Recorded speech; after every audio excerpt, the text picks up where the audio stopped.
Hello friends, my name is Kaushik Kumar. पिछले video में आपने वी लुकअप में सीखा कि जब हम टेबल को फिक्स नहीं करते हैं तो क्या आंसर करेक्ट आता है या नहीं आता है, इसके बारे में आपने सीखा और वो सिनेरियो ठीक है या नहीं है इसके बारे में आपने पीछे समझा। फिर मैंने कहा कि उसका जो परफेक्ट आंसर है, जो एग्जैक्ट आंसर जो निकलेगा वो कैसे निकलेगा। तो उसके लिए हमने आपसे कहा था कि वी लुकअप प्लस कॉलम की मदद से हम ये चीज करेंगे और मैंने कॉलम प्लस कॉलम्स का वीडियो ऑलरेडी उसमें प्लेलिस्ट में मैंने ऐड कर रखा है। तो सबसे पहले कॉलम और कॉलम्स फंक्शन को समझ लीजिए अच्छे से कि कॉलम फंक्शन और कॉलम्स फंक्शन क्या करता है। उसके बाद इस वीडियो को देखिए तो और आपको अच्छे से समझ में आएगा। ठीक है, तो चलिए स्टार्ट करते हैं आज का topic, V lookup plus column.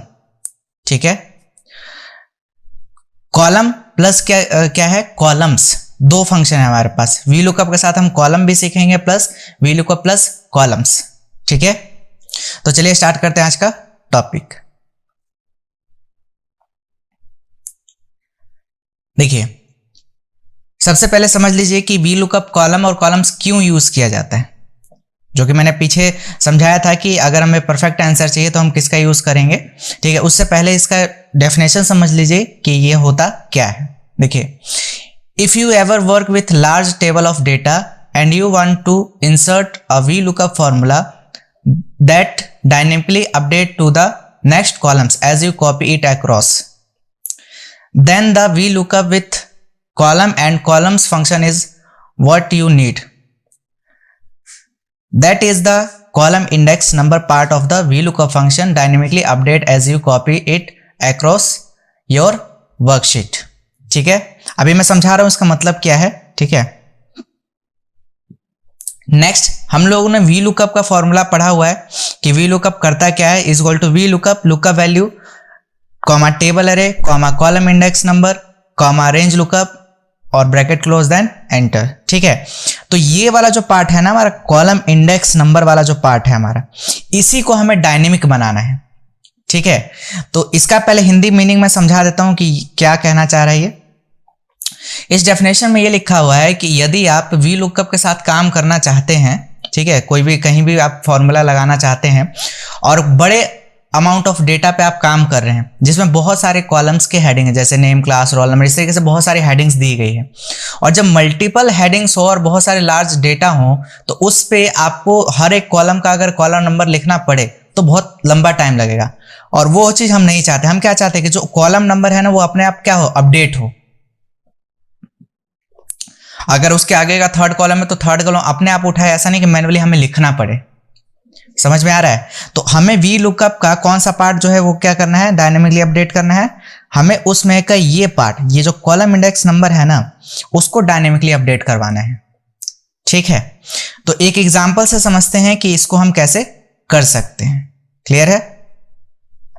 तो देखिए, जो पिछला मैंने एग्जाम्पल करवाया था सेम वही एग्जाम्पल है। ठीक है, लेकिन उसी का एक परफेक्ट आंसर मैं अभी दिखा रहा हूं। ठीक है, देखिए, जैसे कि हमारे पास ये डेटा है, इधर साइड में आपके पास ये सोर्स डेटा है। ठीक है, इसमें से कुछ मैंने बीच में से कुछ आईडीज यहाँ पे कॉपी पेस्ट कर रखी है और यहाँ पे आपको बोला गया कि इस एम्प्लॉय आईडीज का आपको क्या निकालना है, नेम, एम्प्लॉय पोजीशन और एम्प्लॉय की सैलरी। ये चार चीज आपको निकालनी है। किसके बेस पे? आईडी के बेस पे। और देखिए, सारी इसमें चीजें क्या है, यूनिक है। वी लुकअप का आपको पता है ना कि हमारा डेटा कैसा होना चाहिए, यूनिक होना चाहिए। हाँ, अगर मल्टीपल रिपीटिशन है तो उसके लिए अलग सिनेरियो है, उसका भी रिजल्ट निकाला जा सकता है, लेकिन बेसिकली जो मेन जो यूज होता है वी लुकअप का वो यूनिक डेटा पे ही किया जाता है। ठीक है, मल्टीपल होगा उससे भी निकालेंगे आंसर, वो आगे सिनेरियो हम धीरे धीरे पढ़ेंगे। ठीक है ना? तो देखिए, अभी जो हमने पीछे पढ़ा था तो उसमें क्या पढ़ा था कि अगर हम is equal to V lookup लगाएं, देखिए ध्यान से, थोड़ा सा मैं सिनेरियो समझा रहा हूं। वी लुकअप लगाते लुकअप वैल्यू, तो लुकअप वैल्यू ये रहा हमारा। ठीक है, और इसको हम फिक्स करेंगे। ठीक है, किसको? कॉलम को, रो को नहीं, क्योंकि रो नीचे जाएगा फिर, क्योंकि उसके बाद फिर मुझे इसका भी निकालना है इसलिए। टेबल अरे, तो टेबल अरे हम यहां से देते हैं। ठीक है, यहां से लेकर के लास्ट यहां तक, और इसको क्या करेंगे, फिक्स। ठीक है, पीछे हमने फिक्स नहीं किया था इसको, तो फिक्स नहीं करने के बाद आंसर आया था, लेकिन मैं बताया था कि वो परफेक्ट आंसर नहीं है। तो उसी के लिए ये वीडियो में मैंने आपको बोला था कि नेक्स्ट वीडियो में हम समझाएंगे कि इसका परफेक्ट आंसर कैसे निकलेगा। तो टेबल एरिया आपने दे दिया, फिर कॉलम इंडेक्स नंबर। तो कॉलम इंडेक्स नंबर देखिए जरा, यहाँ पे एम्प्लॉय आईडी के बाद नेम है, सेकंड पोजीशन पे है ना, फर्स्ट सेकंड कॉलम में है तो 2, ठीक है। और कॉमा एग्जैक्ट मैच के लिए क्या होता है 0 और ब्रैकेट क्लोज और देन एंटर, ठीक है। और इसके बाद इसको हम नीचे तक कर देंगे ड्रैग, ठीक है ना। तो देखिए अब सभी में क्या आ रहा है, सेम आ रहा है। क्यों आ रहा है जरा ध्यान से देखिए, सेकंड वाले उसमें जाइए जहां पे आंसर निकालना था एम्प्लॉय पोजीशन, तो इसमें देखिए लुकअप वैल्यू आपका यही रह गया। टेबल अरे देखिए बिल्कुल फिक्स है, देखिए ये आगे मूव नहीं हुआ जो कि उसमें हो रहा था, ठीक है, ठीक है ना, मूव हुआ। उसके बाद नेक्स्ट देखिए यहाँ पे ये कॉलम इंडेक्स नंबर क्या रहेगा, 2 ही रह गया ना आपका, बट यहाँ पे क्या है, थर्ड है ना ये पोजीशन, एम्प्लॉय का पोजीशन देखिए डेटा में इसमें जाकर के फर्स्ट सेकंड थर्ड नंबर पे है ना एम्प्लॉय का पोजीशन, तो इसमें क्या लिखेंगे 3 और देन एंटर। तो देखिए आपका यहाँ पे आ गया। और यहाँ पे फिर ये कौन सा नंबर पे है, एम्प्लॉय का मोबाइल नंबर फोर्थ नंबर पे, तो फोर्थ नंबर के लिए यहाँ पे थर्ड की जगह हम क्या कर देंगे यहाँ पे फोर्थ, ठीक है। तो मोबाइल का नंबर आ गया और फिर यहाँ पे क्या कर देंगे 5, है ना।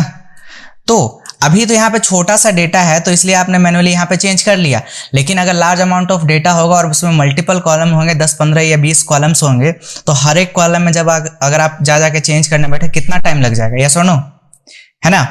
तो इसमें हम समझते हैं कि इसको हम कैसे डायनेमिकली अपडेट करेंगे। हमें कौन सा वाला एरिया अपडेट करना है, यही वाला एरिया, ये जो है ना कॉलम इंडेक्स नंबर जो हर एक में जाके आपने चेंज किया, इसी को हमें डायनेमिक बनाना है, ठीक है। तो इसका जुगाड़ू तरीका मैंने पिछले वीडियो में बताया है, तो मैं वो यहाँ पे कवर नहीं कर रहा, तो एक बार आप पहले उस वीडियो को देख लीजिए, ठीक है, उसके बाद समझ में आएगा। देखिए वी लुकअप जो है ना एक सीक्वेंस में देखने वाली चीज है, अगर बीच बीच में से कहीं से देखेंगे तो कुछ चीजें जो है समझ में नहीं आएगी। कभी कभार जो चीज समझ में आने वाली भी होगी, अगर आपने शुरू से कॉन्सेप्ट नहीं समझा होगा तो फिर आपको प्रॉब्लम आएगी, ठीक है। तो शुरू से एक सीक्वेंस में वीडियो को देखिए वी लुकअप का, तभी आपको चीजें समझ में आए। अगर बीच में से देख रहे हैं तो शुरू से देखिए, ठीक है। तो यहां पे देखिए हम लगा रहे हैं दोबारा से वी लुकअप, ठीक है। लुकअप वैल्यू क्या, ये हमारा, ठीक है, और इसको ना नीचे जाना है, ठीक है ना। अभी मैं समझा रहा हूं वी लुकअप प्लस कॉलम, ठीक है। तो यहां पे हमने फिक्स किया किसको, कॉलम को, ठीक है ना, कॉमा, फिर पूछता है आपसे टेबल एरे, तो टेबल एरे हमने दे दिया यहां से लेकर के यहां तक, ठीक है, पूरा टेबल, और इसको भी क्या कर देंगे fix FN F4, then comma, फिर आपसे पूछता है कॉलम इंडेक्स नंबर, तो मुझे इसी को तो डायनेमिक बनाना है, ठीक है। तो कॉलम और कॉलम्स ये दो फंक्शन मैंने पिछले वीडियो में समझाया है कि कैसे इसका यूज किया जाता है, तो पहले अगर आपने उसको नहीं देखा है तो उसको पहले देख के समझ लीजिए, ठीक है। तो कॉलम फंक्शन में हमने क्या करा, इज इक्वल टू, यहाँ पे हमने डायरेक्टली फिर यहाँ पे क्या लगा दिया, कॉलम इंडेक्स नंबर में कॉलम का फंक्शन लगा दिया, ठीक है, कॉलम का फंक्शन लगा दिया। तो सबसे पहले आपसे पूछ रहा है रेफरेंस, ठीक है ना। तो रेफरेंस में देखिए, या तो देखिए यहाँ पे बी कॉलम में जाकर के आप यहाँ पे क्लिक कर दीजिए, ठीक है, या तो अगर वहां पे जगह खाली नहीं है तो आप यहाँ पे मैनुअली भी लिख सकते हैं B1। क्यों, क्योंकि मुझे सेकंड कॉलम की जरूरत है। तो कॉलम फंक्शन क्या करता है कि जो रेफरेंस हम देते हैं, सेल का रेफरेंस देते हैं, उस कॉलम का वो कॉलम नंबर बता देता है। जैसे बी दिया तो क्या आंसर आएगा 2, सी देते तो क्या आता 3, डी लिखते तो 4, समझ में आया। तो इस तरीके से ये काम करता है। 10 कॉमा, और इसको फिक्स वगैरह नहीं करेंगे क्योंकि आगे जब ये मूव हो तो कॉलम अपने आप अपडेट होगा, ठीक है। और एग्जैक्ट मैच के लिए क्या होता है 0 ब्रैकेट क्लोज और देन एंटर, ठीक है। आप जरा इसको कीजिए तो कंट्रोल R कंट्रोल D, ठीक है। तो देखिए आपका आंसर आ गया बिल्कुल परफेक्ट। आप बोलेंगे सर कैसे, तो देखो जब हमने वी लुकअप का जब विदाउट फिक्सिंग वाला समझाया था, जिसमें आंसर तो आ रहा था लेकिन वो हमने कहा था कि तरीका सही नहीं है। तो देखिए इसमें सेकंड वाले में क्या होता था, उसमें कि जब हम सेकंड में जब ड्रैग करते थे तो लुकअप वैल्यू यहां से यहां पे आ जाती थी। पहला प्रॉब्लम ये होता था, जो कि इसमें देखिए फिक्स है, वही लुकअप वैल्यू है। सेकंड थिंग क्या होता था कि टेबल एरे, तो टेबल एरे क्या होता था, आगे मूव हो जाता था। एम्प्लॉय आईडी हम अगर सिलेक्ट करते थे, यहां से पूरा वो सिलेक्शन लेते थे टेबल एरे में, तो वो क्या होता था आगे मूव हो जाता था, यहां से लेके यहां पे चला जाता था, है ना। लेकिन यहां पे देखिए क्या है, पूरा फिक्स कर रखा है मैंने, ठीक है। थर्ड थिंग क्या है कि आपको कॉलम इंडेक्स नंबर जब अगर आप इन दोनों को फिक्स कर देते हैं तो कॉलम इंडेक्स नंबर आपको हर बार मैन्युअली हर एक कॉलम में जाकर के आपको चेंज करना पड़ता है। लेकिन यहाँ पे चेंज करने की जरूरत नहीं है क्योंकि यहाँ पे हमने कॉलम का फंक्शन लगा दिया, जिसकी मदद से हमारा जो कॉलम इंडेक्स नंबर है वो डायनेमिक बन चुका है, वो अपने आप अपडेट लेगा। देखिए इस वाले में हमने क्या दिया B1, तो इस वाले में अब जब हमने ड्रैग किया तो क्या बन गया C1 मतलब थर्ड कॉलम, और इसका मतलब क्या बन गया थर्ड के बाद D का मतलब फोर्थ कॉलम, और इसके बाद इसमें क्या बन गया E का मतलब फिफ्थ कॉलम। तो ये अपने आप अपडेट कर लेगा। समझ में आया? ठीक है, अब कैसे, तो वो देखिए इज इक्वल टू मैंने इसमें एक फंक्शन लगाया कॉलम, तो कॉलम लगाने के बाद यहां पे नहीं, यहां से यहां पे मैंने लगाया इज इक्वल टू कॉलम। ठीक है, एक बार मैं थोड़ा सा कैप्चर करवा दे रहा हूं माइंड में। मैंने इसमें लिखा था B1 है ना, जब मैंने वहां पे इंडेक्स में नंबर दिया था तो B1 दिया था। B1 देने के बाद जैसे मैं एंटर प्रेस कर रहा हूं क्या आंसर आया 2।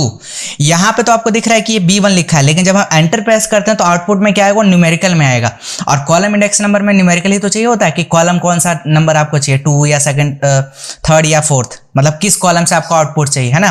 तो आउटपुट में वही आ रहा होगा जो आपको सामने दिख रहा है। समझ में आया? जब हम यहाँ पे तो देख रहे हैं कि B1 लिखा है, लेकिन जब हम एंटर प्रेस करते हैं तो वो कॉलम इंडेक्स नंबर में चेंज हो जाता है। समझ में आया? वो कॉलम का नंबर बताते हैं कि कौन सा कॉलम। तो B का मतलब क्या हो, सेकंड। अब जब मैं इसी को आगे ड्रैग करता हूं तो देखिए, जब मैंने इसको आगे ड्रैग किया तो देखिए अपने आप कॉलम नंबर आ गया। इसमें क्या बन गया होगा C1, तो C का मतलब थर्ड, और D का मतलब 4। देखिए अपने आप चेंज हो रहा है ना ये। समझ में आया? क्लियर हो गया? तो ये होता है हमारा वी लुकअप प्लस कॉलम, जो कि ये परफेक्ट आंसर है। ना इसमें लुकअप वैल्यू आपकी चेंज होगी, ना आपका टेबल अरे आगे मूव होगा, और इसमें ये जो कॉलम इंडेक्स वाला जो हमारा पार्ट है वो अपने आप डायनेमिक अपडेट होगा। क्लियर हो गया? ठीक है, नेक्स्ट बात करते हैं वी लुकअप प्लस कॉलम्स। ठीक है, ये कॉलम था, ठीक है ना। अब बात कर रहे हैं कॉलम्स। ठीक है, तो यहां पे मैं लगाता हूं is equal to V lookup. ठीक है, लुकअप वैल्यू पूछा तो लुकअप वैल्यू हमने दे दिया ये, क्लियर इतना। और इसको हम करते हैं FN4 से फिक्स, किसको, कॉलम को, कॉमा। फिर आपसे पूछता है टेबल अरे, ये मिलेगा कहां, तो ये हमारा पूरा टेबल अरे। ठीक है, और इसको भी FN4 से फिक्स, देन कॉमा। फिर आपसे पूछता है क्या, कॉलम इंडेक्स नंबर, यहीं पे क्या लगा दीजिए, कॉलम्स। ठीक है ना, ताकि ये डायनेमिक अपडेट हो, आपको सिंगल सिंगल चेंज ना करना पड़े। ठीक है, कॉलम्स में पूछता है एरे, इसमें एक चीज नहीं पूछता, रेफरेंस एक सेल नहीं पूछता, इसमें एरे पूछता है। तो यहीं कहीं आप कोई भी 2 सेल सेलेक्ट कर लीजिए, ऐसे 2 सेल। आप पूछेंगे ऐसा क्यों, 2 सेल क्यों, क्योंकि एरे जब देते हैं तो इसमें क्या करता है, मल्टीपल कॉलम्स को ये गिन के बता सकता है, लेकिन कॉलम फंक्शन नहीं बता सकता, जो कि मैंने ऑलरेडी पढ़ा चुका हूं पीछे वीडियो में। तो यहां पे जब आपने 2 कॉलम यहां से ऐसे सिलेक्ट किया तो आउटपुट में क्या आ रहा होगा, 2। समझ में आया? अभी मैं दिखा दूंगा ऊपर करके कि कैसे आए। अब इसमें जो ये वाला पार्ट है ना, इसको कर दीजिए फिक्स, FN4। क्यों? क्योंकि ये चीज फिक्स रहेगा, तो जब हम इसको आगे ड्रैग करेंगे ना, तो ये तो हो गया फर्स्ट सेकंड 2 कॉलम। जब हम आगे ड्रैग करेंगे नेक्स्ट वाले में, तो ये यहां से फिर आगे बढ़ेगा, तो ये कौन सा कॉलम बन जाएगा, थर्ड। समझ में आया? ठीक है, इसके बाद हम इसको करते हैं ब्रैकेट क्लोज, कॉमा। फिर आपसे पूछता है एग्जैक्ट मैच के लिए 0 ब्रैकेट क्लोज और देन एंटर। आप जरा इसको ड्रैग कीजिए तो Ctrl+R Ctrl+D। ठीक है, देखिए आंसर आया। अब देखिए सेकंड वाले में चलते हैं, इसमें चेक करते हैं। फर्स्ट वाले में तो बिल्कुल परफेक्ट है हमारे यहां तक, आंसर ये समझ में आ चुका। सेकंड वाले में देखिए क्या हुआ। सेकंड वाले में लुकअप वैल्यू आपको वही रहा, टेबल अरे जरा चेक कीजिए, टेबल अरे भी देखिए फिक्स है, वही का वही है जो आपने जहां से दिया था। और तीसरी चीज, इसमें हमने पहले वाले को इसलिए फिक्स किया था क्योंकि मैं चाहता था कि ये यहीं पे रहे, तो फर्स्ट सेकंड ये तो पहले वाले का था, और फिर जब हमने इसको आगे ड्रैग किया तो एक और कॉलम आगे बढ़ा, तो इसका मतलब कितने कॉलम हो गया, 3 कॉलम हो गए। समझ में आया? तो इसलिए हमने पहले वाले को फिक्स किया। इतना क्लियर हुआ? और इस वाले में क्या होगा, एक और आगे बढ़ गया, देखिए यहां से यहां पे, तो चौथा कॉलम बना, और फिर यहां पे क्या होगा, एक और आगे बढ़ गया होगा, तो ये 5वां कॉलम बन गया। समझ में आया? तो ये होता है कॉलम्स फंक्शन। अब मैं यहां पे एक करके दिखा भी देता हूं कि कैसे बना, इज इक्वल टू कॉलम्स। ठीक है, और कॉलम्स लगाने के बाद एरे पूछेगा, तो एरे में हमने ये 2 कॉलम दे दिया, तो और इसमें मैंने क्या कहा था कि पहला वाला क्या हो जाएगा, फिक्स FN4 और ब्रैकेट क्लोज और देन एंटर। ठीक है, तो दूसरा कॉलम आ गया। अब इसी को आप नीचे तक आगे तक ड्रैग कर दीजिए, देखिए अपने आप कॉलम बढ़ गया ना, अपने आप अपडेट हो गया कॉलम। समझ में आया? ठीक है, तो ये आपका बिल्कुल परफेक्ट आंसर है, जिसमें ना आपका लुकअप वैल्यू चेंज होगा, ना टेबल अरे आगे मूव होगा, ना कुछ। समझ में आया? तो इसलिए मैंने कहा था कि इसका मैं स्पेसिफिक एक वीडियो बनाऊंगा जिसमें आपको पूरी चीजें अच्छे से समझाऊंगा। ठीक है, तो उम्मीद है आपको वी लुकअप कॉलम और कॉलम्स दोनों अच्छे से क्लियर हो चुका होगा। फिर भी अगर कुछ भी डाउट रहता है तो आप हमें कमेंट सेक्शन में पूछ सकते हैं। कि sir V lookup column and columns में यहाँ पे ये डाउट है, आपको सोल्यूशन मिल जाएगा। क्लियर? तो उम्मीद है आपको V lookup with column and columns अच्छे से समझ में आ गया हो। और ये वीडियो अगर आपको अच्छी लगे तो इसे लाइक, शेयर एंड कमेंट करना ना भूलें।